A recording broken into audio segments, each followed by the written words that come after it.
Good morning students, भौतिक विज्ञान के ऑनलाइन क्लास में आपका स्वागत है। आज की क्लास के जो अपने टॉपिक होंगे वो है लेंस से प्रतिबिंब का बनना और प्रिज्म व प्रिज्म में अपवर्तन। तो पहला है लेंस से प्रतिबिंब का बनना। देखो लेंस अपने दो प्रकार के होंगे, उत्तल लेंस और अवतल लेंस। दोनों से ही देख लेते हैं कि प्रकाश किरणें जो है किस प्रकार अपवर्तित होती हैं। अवतल लेंस वो लेंस होगा जिसके दोनों किनारे पिचके हुए और मध्य वाला भाग जो है वो उभरा हुआ होता है, जबकि अवतल लेंस में जो है दोनों किनारे उभरे हुए होते हैं और मध्य वाला भाग पिचका हुआ होता है, दबा हुआ होता है। तो इस प्रकार का अवतल लेंस होता है। ये इनका मुख्य अक्ष है। देखिए मान लिया जैसे कोई बिंब है और उस बिंब से आने वाली प्रकाश किरण लेंस पर अपवर्तन के समय मुख्य अक्ष के समांतर आ रही है। तो जो प्रकाश किरण मुख्य अक्ष के समांतर आती है उत्तल लेंस में, वो प्रकाश किरण अपवर्तन के पश्चात फोकस बिंदु से होकर गुजरेगी। तो पहला नियम अपने को यह ध्यान रखना है कि जो प्रकाश किरण मुख्य अक्ष के समांतर आती है अपवर्तन के पश्चात फोकस बिंदु से होकर गुजरेगी। और जो प्रकाश किरण, देखो इसमें दो फोकस बिंदु होंगे, ये प्रथम फोकस होता है जो बिंब की तरफ रखा होता है और ये द्वितीय फोकस होता है। तो दूसरा नियम यह होगा कि जो प्रकाश किरण फोकस बिंदु से होकर आती है अपवर्तन के पश्चात वो मुख्य अक्ष के समांतर गुजरेगी। तो जो प्रकाश किरण फोकस बिंदु से होकर आएगी अपवर्तन के पश्चात वो मुख्य अक्ष के समांतर गुजरेगी। और तीसरा जो है, जो प्रकाश किरण प्रकाशीय केंद्र से होकर आती है, मध्य से होकर आती है, वो अविचलित सीधी गुजर जाती है। तो ये तीसरा नियम है। तो तीनों में से अपने को कोई दो प्रकाश किरणों की स्थिति बनानी होती है और दोनों जहां क्रॉस करती हैं वहीं अपना प्रतिबिंब बनता है। तो उत्तल लेंस में तो इस तरह से देख सकते हैं कि जो प्रकाश किरण मुख्य अक्ष के समांतर आएगी फोकस बिंदु से होकर जाती है, जो प्रकाशीय केंद्र से होकर आती है विचलित सीधे गुजर जाती है, और जो फोकस बिंदु से होकर आती है वो मुख्य अक्ष के समांतर गुजरेगी। अवतल लेंस में देखें तो अवतल लेंस में जो प्रकाश किरण मुख्य अक्ष के समांतर आ रही है वो अपवर्तन के पश्चात प्रथम फोकस से होकर आती हुई प्रतीत होती है। अगर इसको पीछे की तरफ बढ़ाएं तो ये प्रथम फोकस से होकर आती हुई प्रतीत होती है। तो जो प्रकाश किरण मुख्य अक्ष के समांतर आती है अपवर्तन के पश्चात फोकस बिंदु से होकर आती हुई प्रतीत होती है, और जो प्रकाश किरण प्रकाशीय केंद्र से होकर आती है वो अविचलित सीधी गुजर जाएगी जैसे उत्तल लेंस में गुजरती है।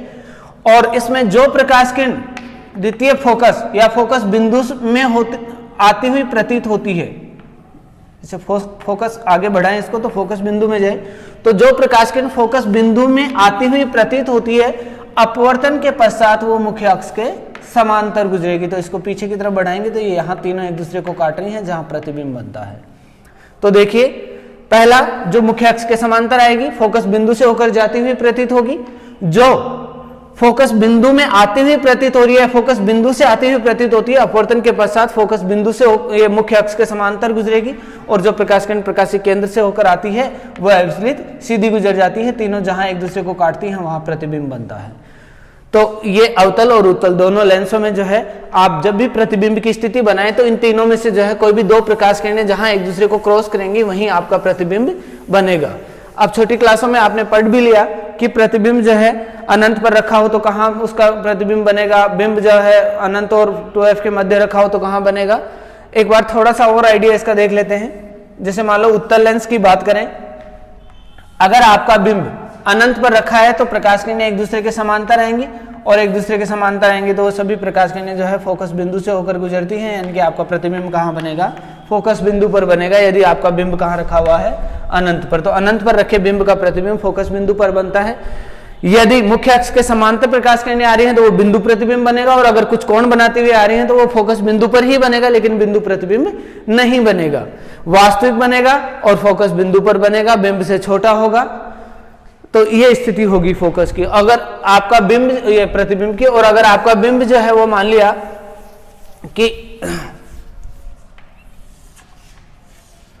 आपका बिंब जो है वो 2f या वक्रता केंद्र पर रखा हुआ है और अनंत और वक्रता केंद्र के मध्य रखा हुआ है, तो क्या स्थिति होगी। देखो जो प्रकाश किरण मुख्य अक्ष के समांतर आएगी वो फोकस बिंदु से होकर गुजरेगी, और जो प्रकाश किरण प्रकाशीय केंद्र से होकर आएगी वो अविचलित सीधी गुजर जाएगी। तो यहाँ आपका प्रतिबिंब बन जाएगा। ये आपका फोकस बिंदु है, ये मान लो जैसे वक्रता केंद्र है और अनंत। तो आपका जो अगर बिंब जो है वो अनंत और वक्रता केंद्र के मध्य रखा हुआ हो तो प्रतिबिंब जो है फोकस बिंदु और वक्रता केंद्र के मध्य बनेगा। यदि आप बिंब को उठाकर मान लो जैसे कहाँ रख देते हैं, फोकस ये वक्रता केंद्र पर ही रख देते हैं, तो इस स्थिति में जो है ये वाली प्रकाश किरण तो ऐसे कैसे रहेगी जो मुख्य अक्ष के समांतर आ रही है, और जो प्रकाशित केंद्र से होकर जाने वाली प्रकाश किरण है वो इस तरह से गुजरेगी। तो यहाँ एक दूसरे को काटेंगे, यानी कि आपका प्रतिबिंब कहाँ स्थगित हो जाएगा, वक्रता केंद्र पर ही होगा, जिसको आप 2f भी बोल देते हैं। तो इस स्थिति में बिंब जो है वो उल्टा बनेगा, बिंब और प्रतिबिंब दोनों समान होंगे, उल्टा बनेगा, वास्तविक बनेगा, और कहाँ बनेगा, वक्रता केंद्र पर बनेगा, या फिर आप इसको कह सकते हैं कि 2f पर बनेगा। देखो जब तक आपका बिंब 2f से दूर है तो उस स्थिति में आपका प्रतिबिंब जो है वो 2f से पहले ही बनेगा, और हमेशा बिंब से छोटा होगा, यानी कि उसकी जो आवर्धन क्षमता है वो आवर्धन क्षमता क्या होगी, h' के रूप में लेंगे या फिर v/u के रूप में लेंगे। तो इन स्थितियों में जो है आवर्धन क्षमता ऋणात्मक होगी और वो 1 से छोटी होगी। कब, जब आपका बिंब जो है वो 2f और अनंत के मध्य में कहीं भी रखा हुआ हो तो उस स्थिति में आवर्धन क्षमता ऋणात्मक और 1 से छोटी होती है। लेकिन जब 2f पर रखा हुआ हो आपका प्रतिबिंब, आपका बिंब जो है वो 2f पर रखा हो तो उस स्थिति में आवर्धन क्षमता जो है वो कितनी हो जाती है, आवर्धन क्षमता 1 हो जाएगी और वो होगी ऋणात्मक होगी। अब बात करें कि आप अगर बिंब को और ज्यादा नजदीक ले आते हैं, मान लिया जैसे आपका बिंब जो है वो 2f और f के मध्य में रखा हुआ हो, उस स्थिति में क्या होगा, मान लिया जैसे ये f है और ये वक्रता केंद्र, या फिर इसको आप कह सकते हैं 2f, तो इनके मध्य में अगर आपका बिंब रखा हुआ है तो जो मुख्य अक्ष के समांतर आने वाली प्रकाश किरण है वो तो फोकस बिंदु से होकर जाएगी, और जो प्रकाशित केंद्र से होकर आ रही है वो इसलिए सीधी गुजर जाएगी। तो बहुत आगे जाकर के जो है वो एक दूसरे को काटते हैं। तो ये फोकस आ गया इसका, ये वक्रता केंद्र आ गया, तो इससे आगे जाकर के काटते हैं, यानी कि आपका प्रतिबिंब जो है वो बड़ा होगा। अगर आप 2f और f के मध्य में बिंब रखा हुआ है तो प्रतिबिंब जो है वो बड़ा बनेगा, उल्टा बनेगा, वास्तविक बनेगा, और वक्रता केंद्र या 2f तथा अनंत के मध्य में बनता है। और उस स्थिति में आवर्धन क्षमता का जो मान है वो ऋणात्मक ही होगा, लेकिन वो -1 से बड़ा होगा, क्योंकि बिंब बड़ा बनता है इस स्थिति में। और यदि आप f पर ले आते हैं, बिंब को जो है वो कहाँ ले आए, फोकस बिंदु पर ही ले आए, द्वितीय फोकस पर रखें, तो उस स्थिति में देखो प्रकाश किरणें एक दूसरे के समांतर हो जाएंगी, अपवर्तित होकर जाने वाली प्रकाश किरणें एक दूसरे के समांतर जाएंगी, जो एक दूसरे को कहाँ काटेंगी, अनंत पर काटेंगी। तो उस स्थिति में जो है आपके प्रतिबिंब का जो आकार है वो बहुत बड़ा हो जाएगा, तो जो आपकी आवर्धन क्षमता है वो बहुत बड़ी होगी, ऋणात्मक होगी, प्रतिबिंब जो है वो वास्तविक बनेगा, उल्टा बनेगा, बहुत बड़ा बनेगा और अनंत पर बनेगा। तो ये स्थितियां हैं उत्तल लेंस से प्रतिबिंब के बनने की। और अधिक बिंब को जो है उत्तल लेंस में और अधिक नजदीक ले आते हैं, यानी कि अगर आपका बिंब जो है वो फोकस बिंदु और प्रकाशित केंद्र के मध्य में रखा हुआ हो तो उस स्थिति में क्या होगा, देखो जो प्रकाश के मुख्य अक्ष के समांतर आएगी वो तो फोकस बिंदु से होकर गुजर जाती है, और जो प्रकाशित केंद्र से होकर आती है वो इसलिए सीधी गुजर जाएगी। तो देखो सामने की ओर तो ये काटेंगे नहीं एक दूसरे को, क्योंकि गैप बढ़ता जा रहा है। तो फिर क्या करते हैं, इन प्रकाश किरणों को पीछे की तरफ बढ़ाते हैं। पीछे की तरफ बढ़ाएंगे तो जहां एक दूसरे को काटेंगे वहां पर जो है वो सीधा लेकिन काल्पनिक प्रतिबिंब बनेगा और बिंब से बड़ा बनेगा। तो जब भी आपका उत्तल लेंस में बिंब जो है वो फोकस बिंदु के अंदर की ओर रखा हुआ हो तो उस प्रत्येक स्थिति में आपका प्रतिबिंब सीधा बनेगा, काल्पनिक बनेगा और बिंब के पीछे की ओर बनेगा। और इस स्थिति में आवर्धन क्षमता क्या होगी आपकी, दोनों एक ही तरफ है, मुख्य अक्ष के ऊपर की तरफ, तो दोनों धनात्मक होंगी, तो आवर्धन क्षमता का जो मान है वो धनात्मक होगा और एक से क्या होगा, बड़ा होगा, क्योंकि बिंब का आकार जो है वो प्रतिबिंब का जो आकार है वो बिंब से बड़ा होगा। तो इस स्थिति में आवर्धन क्षमता जो है +1 से अधिक होगी और धनात्मक होगी। तो ये तो थी स्थितियां उत्तल लेंस से प्रतिबिंब के बनने में। अब अगर अवतल लेंस की बात करें तो अवतल लेंस में देखो प्रतिबिंब हमेशा जो है आपका वही फोकस बिंदु और प्रकाशिक केंद्र के मध्य में ही बनता है, चाहे आपका बिंब कहीं भी रखा हो। देखो मान लिया जैसे यहाँ बिंब रखा हुआ है तो एक प्रकाश किरण खींचे जो मुख्य अक्ष के समांतर आ रही है, तो ये तो अपवर्तन के पश्चात जो है फोकस बिंदु से होकर जाती हुई प्रतीत होगी।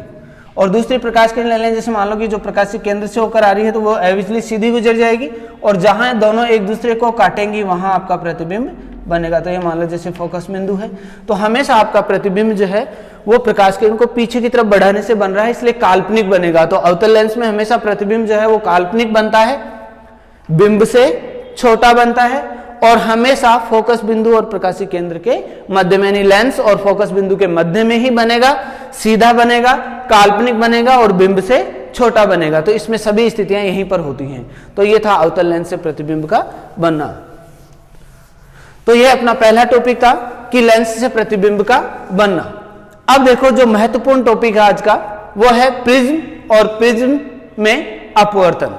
तो बात करें प्रिज्म की, तो प्रिज्म जो है दो समतल पृष्ठों से मिलकर बनी सममांगी पारदर्शी माध्यम होता है जिसमें प्रकाश किरण अपवर्तित होती है। इसका जो है 3D डायग्राम से इसको आसानी से समझ सकते हैं। अगर बोर्ड पर इसका डायग्राम देखें तो कुछ इस तरह से समझ सकते हैं इसको।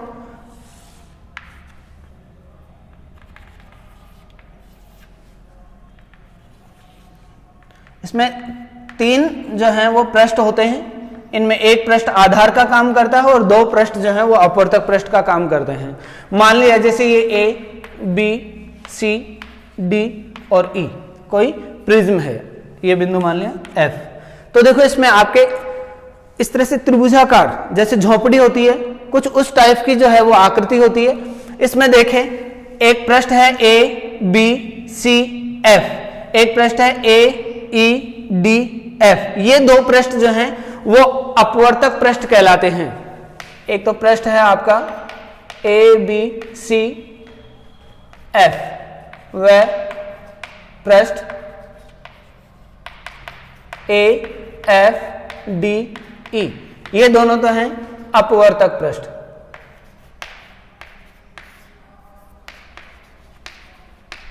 और जो तीसरा पृष्ठ बच गया कौन सा, B, E, D, C या B, C, D, E, ये पृष्ठ जो है वो क्या कहलाएगा, B, C, D, E। ये जो है प्रिज्म का क्या कहलाता है, आधार, जिस पर प्रिज्म रखा होता है। तो ये आधार होता है। तो 3 पृष्ठ होते हैं। इन दोनों पृष्ठ दो अपवर्तक पृष्ठ हैं, इन दोनों पृष्ठों के मध्य जो कोण बनता है, दोनों पृष्ठों के मध्य में जो कोण बनेगा वो कोण आपका कहलाता है प्रिज्म कोण, जो यहां पर दिख रहा है A के रूप में। तो ये जो कोण है वो कहलाता है प्रिज्म कोण।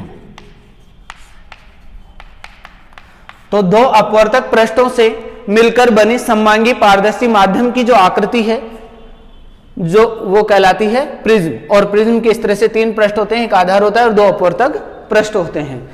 प्रिज्म से अपवर्तन को समझने के लिए आप प्रिज्म की केवल एक सामने वाला जो त्रिभुजाकार पृष्ठ है, केवल इस फलक की बात करें तो इस फलक के आधार पर कोई भी प्रकाश किरण जो है इस पृष्ठ पर आई और इस पृष्ठ से निकलेगी, तो आप इसको यूं समझ सकते हैं कि इस पृष्ठ पर कोई आपतित प्रकाश किरण आई, वो अपवर्तित होकर प्रिज्म से इस तरह से निकलती है।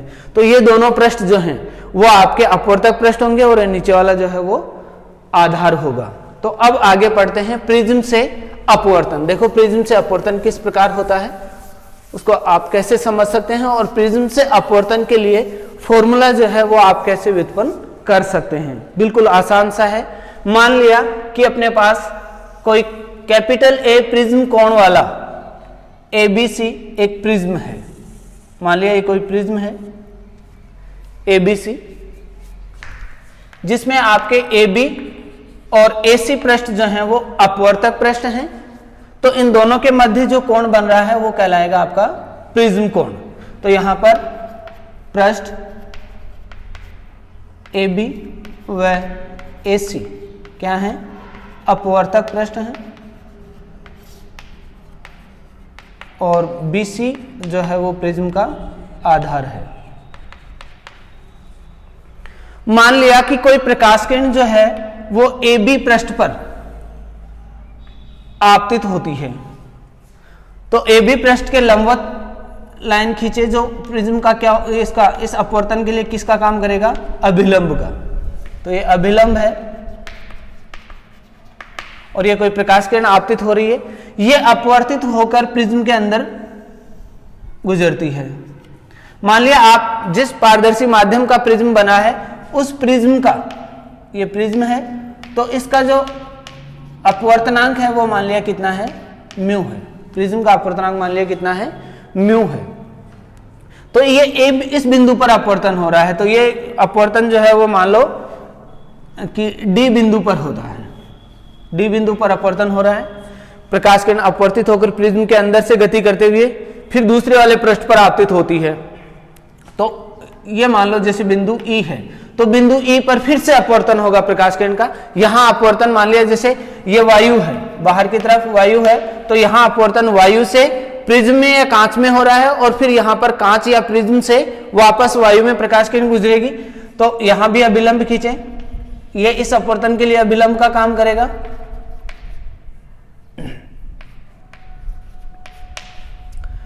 तो ये अब यहां पर इस बिंदु पर जो है अपवर्तित होकर यूं प्रिज्म से बाहर निकलेगी। तो ये तो आपकी आपतित किरण,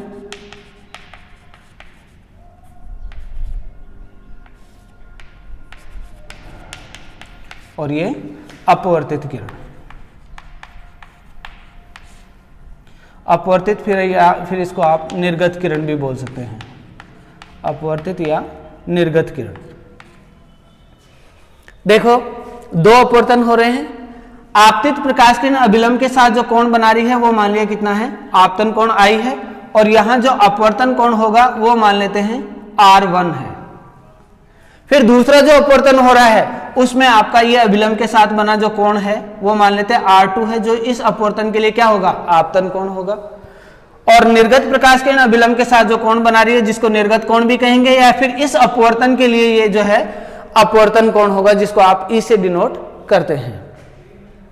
अब देखो ये अभिलंब है जो प्रिज्म के पृष्ठ के लंबवत है, इसलिए यहां पर ये 90 डिग्री का कोण बन रहा है अभिलंब के साथ, और ऐसा ही यहां पर हो रहा है। तो ये इस बिंदु को F नाम दे दें, तो एक चतुर्भुज बन रहा है अपने पास ADFE। तो इस चतुर्भुज में देखो, चतुर्भुज ADFE में चतुर्भुज के चारों कोणों का योग 360 डिग्री होगा। तो कोण A प्लस कोण, इसको ADF भी बोल दें या फिर सीधा D नाम दे दें, तो कोण ADF प्लस कोण F प्लस कोण FEA, चारों कोणों का जो योग है वो 360 डिग्री होगा। लेकिन देखो ये अभिलंब है और यहां भी अभिलंब है, तो कोण D और E दोनों 90-90 डिग्री के हैं। तो कोण D जो है वो 90 डिग्री का होगा और कोण E जो है वो 90 डिग्री का होगा। तो कोण A प्लस 90 प्लस कोण F प्लस 90 बराबर आप लिख सकते हैं 360 डिग्री। तो कोण A प्लस कोण F दोनों का टोटल कितना हो जाएगा, 180 कम हो जाएगा, तो बराबर 180 डिग्री। इसको मान लेते हैं इक्वेशन फर्स्ट, यानी कोण A और कोण F दोनों का योग कितना होगा, 180 डिग्री। लेकिन देखो बेटा त्रिभुज FDE, ये वाला जो त्रिभुज बन रहा है इसमें भी तीनों कोणों का योग 180 होना चाहिए, क्योंकि त्रिभुज के तीनों कोणों का योग 180 होता है। तो आप लिख सकते हैं त्रिभुज FDE में कोण R1 प्लस कोण R2 प्लस कोण F बराबर क्या लिख सकते हैं, 180 डिग्री। तो इसको मान लें समीकरण नंबर 2। तो समीकरण 1 और 2 दोनों को बराबर लिखें, तो कोण A प्लस कोण F बराबर आ जाएगा कोण R1 प्लस कोण R2 प्लस कोण F। तो कोण F से F कैंसिल हो जाएगा। तो कोण A का जो मान है वो कोण R1 और कोण R2 के पदों में इस तरह से अपने पास आ जाएगा, यानी कि कोण A का जो मान है वो कोण R1 और R2 के योग के बराबर होगा। अब आगे देखें कि ये आपतित प्रकाश किरण है और ये अपवर्तित या निर्गत प्रकाश किरण है। तो निर्गत प्रकाश किरण को पीछे की तरफ बढ़ाएं और आपतित प्रकाश किरण को उसी के रास्ते में आगे बढ़ाएं, उसी पथ पर। तो अपन यहां देख रहे हैं कि अगर आपका प्रिज्म नहीं होता, अगर प्रिज्म नहीं होता तो ये प्रकाश किरण इस तरह से जाती, लेकिन प्रिज्म ने क्या किया, इसका अपवर्तन करके इस प्रकाश किरण को इधर भेज दिया। तो टोटल प्रकाश किरण में ये विचलन हो गया इतना। प्रिज्म ने कितना विचलन कर दिया, जाना ऐसे चाहिए था लेकिन प्रिज्म के कारण ये प्रकाश किरण इस तरह से जा रही है। तो आपका ये वाला जो कोण है वो कहलाएगा विचलन कोण। तो विचलन कोण डेल यहां पर होगा, और जितना कोण इधर है उतना ही ये कोण यहां होगा डेल। दोनों बराबर होंगे क्योंकि शीर्षाभिमुख कोण है। अब देखो बेटा ये वाला जो कोण है वो कितना होगा, देखो ये आई है तो ये टोटल कोण आई होगा, ये दोनों मिलकर के आई के बराबर होंगे। तो ये वाला जो कोण होगा वो कितना होगा, आई में से आप किसको कम कर दें, R1 को। ठीक इसी तरह से इधर जो है वो E में से कम हो जाएगा कितना, R2। इस कोण को आप नाम दे दें G, इस बिंदु को जहां विचलन कोण ज्ञात बन रहा है वो बिंदु मान लिया कितना है, G। तो फिर से एक त्रिभुज अपन लें GDE, त्रिभुज GDE में, इस त्रिभुज में क्या होगा, वही दो अंतःकोणों का योग तीसरे बहिष्कोण के बराबर होता है। तो I माइनस R1 ये वाला कोण, E माइनस R2 ये वाला कोण, इन दोनों कोणों का जो योग है वो विचलन कोण डेल के बराबर होगा, क्योंकि त्रिभुज के दो अंतःकोणों का योग तीसरे बहिष्कोण के बराबर होता है। तो आप लिख सकते हैं विचलन कोण डेल बराबर कोण I माइनस कोण R1 प्लस कोण E माइनस कोण R2। तो यह आ जाएगा कोण I प्लस कोण E माइनस कोण R1 प्लस कोण R2। विचलन कोण जो है वो आपतन कोण, निर्गत कोण और अपवर्तन कोणों के पदों के रूप में इस तरह से आ जाएगा। लेकिन समीकरण 3 का अगर सहारा लें तो समीकरण 3 से R1 और R2 का मान किसके बराबर लिख सकते हैं, A के बराबर। तो विचलन कोण डेल बराबर अपने पास आ जाएगा कोण I प्लस कोण E माइनस कोण A, ये हो जाएगा माइनस कोण A। यहां तक अपन इसको हल कर लेंगे। अब देखें बेटा, प्रकाश किरण I आपतन कोण पर प्रवेश करती है तो E विचलन कोण के साथ वो बाहर निकलती है। अगर आप जैसे जैसे I कोण का मान बढ़ाएं तो E कोण का मान भी जो है वो परिवर्तित होगा। तो I के साथ साथ E कोण परिवर्तित होता है। तो ये आपतन कोण है और ये निर्गत कोण है। देखो आपतन कोण या निर्गत कोण का मान परिवर्तित करते हैं तो आपके विचलन कोण का मान परिवर्तित होता है। यहां देखें, अगर आपके प्रकाश किरण I आपतन कोण पर प्रवेश कर रही है तो विचलन कोण कितना है, डेल। यदि इसी प्रकाश किरण को E आपतन कोण पर प्रवेश करवा दे इधर से, अगर प्रकाश किरण इधर से प्रवेश करेगी तो वो बिल्कुल इसी पथ का अनुसरण करते हुए इधर से बाहर निकल जाएगी। तो उस स्थिति में भी जब आपकी प्रकाश किरण I कोण पर आपतित हो रही है तो भी और E कोण पर आपतित होती है तो भी, दोनों ही स्थितियों में आपका विचलन कोण कितना रहेगा, डेल ही रहेगा। कहने का मतलब यह है कि दो आपतन कोणों पर विचलन कोण का मान एक ही प्राप्त होता है। इसको आप एक दूसरे तरीके से भी समझ सकते हैं कि यदि आप आपतन कोण और विचलन कोण के मध्य ग्राफ खींचे, आपतन कोण के अलग अलग मान लें और विचलन कोण का मान ज्ञात करें तो खींचा गया ग्राफ देखो निम्न प्रकार प्राप्त होगा। यहां तो ले लें आप आपतन कोण, आपतन कोण I, और यहां ले लें विचलन कोण, विचलन कोण डेल। तो देखो इन दोनों के मध्य खींचा गया जो वक्र है वो परवलयाकार इस तरह से प्राप्त होता है। यानी आपतन कोण के छोटे मानों पर जैसे जैसे आपतन कोण का मान आप बढ़ाएंगे विचलन कोण का मान क्या होगा, कम होगा। लेकिन एक निश्चित मान के बाद में, आपतन कोण के एक निश्चित मान के पश्चात जैसे जैसे आप आपतन कोण का मान बढ़ाएंगे विचलन कोण का मान उसके साथ साथ क्या होने लगेगा, बढ़ने लगेगा। तो बेटा इस ग्राफ में आप कोई भी एक बिंदु ले लें, जैसे मान लो ये बिंदु है, तो देखो दो आपतन कोण के मान है, एक तो ये और एक ही। इसको आप I से डिनोट कर दें और इसको E से दर्शा दें।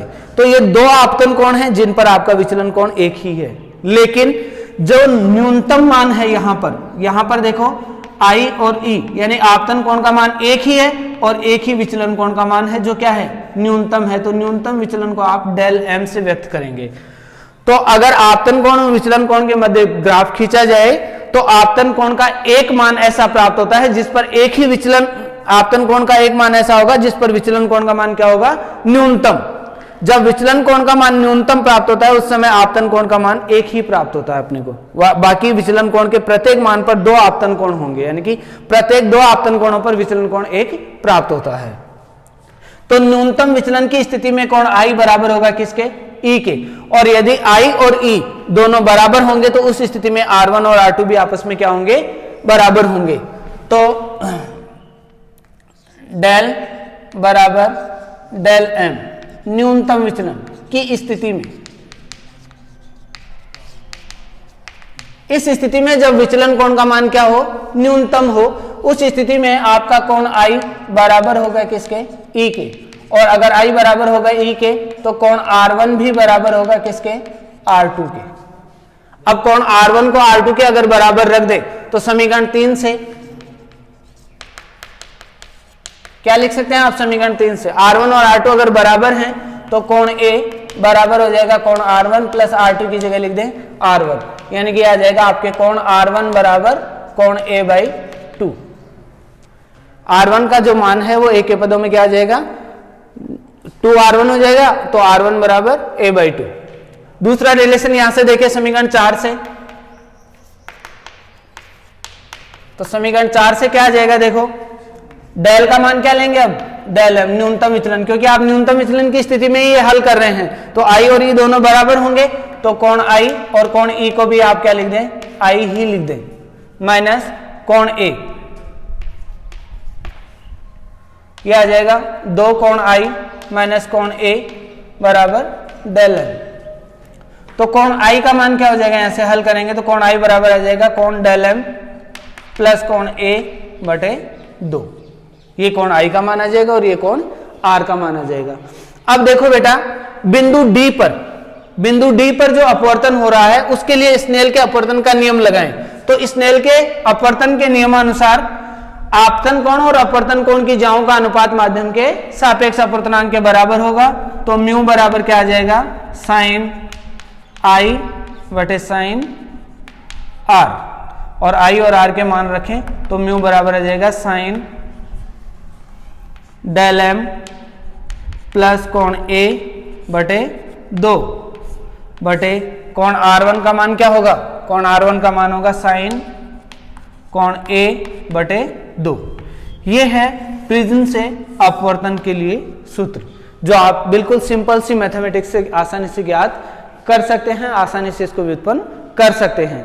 देखो बेटा यदि प्रिज्म कोण बहुत छोटा हो, लगभग 5 डिग्री या उससे छोटा हो, तो उन स्थितियों में जो है आपके विचलन कोण और प्रिज्म कोण के मान बहुत छोटे होंगे, और अगर बहुत छोटे मान होंगे तो आप जो है इस प्रिज्म से अपवर्तन के सूत्र को इस तरह से भी लिख सकते हैं, जब कोणों के मान छोटे होंगे तो साइन डेल एम प्लस ए बटे 2 को आप सीधे कोणों के पदों में लिख सकते हैं। ये जो है वो मान लगभग बराबर होगा किसके, डेल एम प्लस कोण ए बटे 2 के। ठीक इसी तरह से साइन कोण ए बाई 2 को जो है आप बराबर लिख सकते हैं कोण ए बाई 2 के। ये दोनों मान जो है वापस रखें तो प्रिज्म का अपवर्तनांक म्यू बराबर आ जाएगा डेल एम प्लस कोण ए बाई 2, और पूरे के बेटे में आ जाएगा कोण ए बाई 2, 2 से 2 कैंसिल हो जाएगा, और म्यू बराबर आ जाएगा अपने पास डेल एम प्लस कोण ए बटे कोण ए।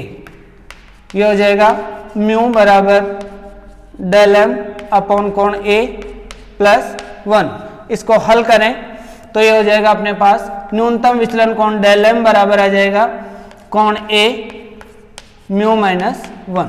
तो ये वाला जो अपवर्तन का सूत्र है प्रिज्म से, वो उस स्थिति में है जब प्रिज्म कोण बहुत छोटा हो, यानी कि लगभग 5 डिग्री या उससे छोटा हो, तो उस स्थिति में आप सीधे कोणों से आप इसको हल कर सकते हैं, और न्यूनतम विचलन कोण डेल एम बराबर आ जाएगा कोण प्रिज्म कोण ए म्यू माइनस 1, जहां म्यू प्रिज्म का जो है वो अपवर्तनांक है। और यदि कोण बड़े हैं तो फिर आप फॉर्मूले को इसी रूप में लिखेंगे, म्यू बराबर साइन डेल एम प्लस ए बटे 2 अपॉन साइन ए बाई 2।